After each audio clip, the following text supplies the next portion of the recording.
In reading clips of interviews with Steve Bannon, one sees why Donald Trump so admires the man. He is as muddle-headed, serpentine and cynical as Trump. Bannon's worldview appears to be purely opportunistic, a kind of pseudo-intellectualism grounded in nationalistic pablum, e.g., the economic war with China is everything, but it's so untethered from coherence that one is left wondering what in hell he is talking about. Tuesday, as his boss was setting the country on fire, Bannon called the American Prospects editor, the very progressive Robert Kuttner, in a transparent attempt to form an exceedingly odd political alliance. Flattering Trump had gotten Bannon into a White House job, so he assumed, I gather, that flattery would impress Mr. Kuttner as well. It's a great honor to finally track you down. I've followed your writing for years and I think you and I are in the same boat when it comes to China.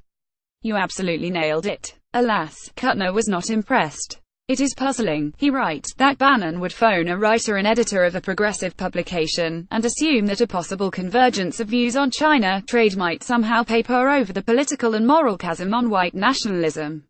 Not so puzzling, really, when the caller has the ethics of a signatory of the 1939 Non-Aggression Pact. At any rate, Bannon proceeded in the interview to obscure that on which his reputation rests. He dismissed the far right as irrelevant and sidestepped his own role in cultivating it, says Kuttner. Or, as Bannon put it, ethno-nationalism, it's losers. It's a fringe element. I think the media plays it up too much, and we gotta help crush it, you know, help crush it more. Added Bannon, these guys are a collection of clowns. While that is unquestionably true, it is also unquestionable that Bannon would not so label them in any interview with, say, Breitbart. Which does Bannon actually believe? That is anyone's guess. He himself may not know. In the valueless world of political opportunism, one merely says what one must, depending on only your audience. Once Bannon had endeavored to enlist Kuttner's help in crushing the media's fixation on the right's clownish fringe, he switched to just how one could crush the Democrats. The White House strategist is really into the crushing of folks. He also noted that China is crushing us. The Democrats, the longer they talk about identity politics, I got 'em, said Bannon. I want them to talk about racism every day. If the left is focused on race and identity, and we go with economic nationalism, we can crush the Democrats. In a subsequent interview with the NY Times, Bannon reiterated, just give me more of the left's race identity politics. Tear down more statues. Say the revolution is coming. I can't get enough of it. He then elaborated through twist and invention. President Trump, by asking, where does this all end? Washington, Jefferson, Lincoln, connects with the American people about their history, culture and traditions. Bannon's additive of Lincoln was of course meant to gussy up the president's butchering of history. It seems not to have struck Bannon, however, that Lincoln's objective was to end the American culture and traditions of human bondage, the Civil War being the nation's ultimate exercise in race identity politics. Where will it all end, indeed?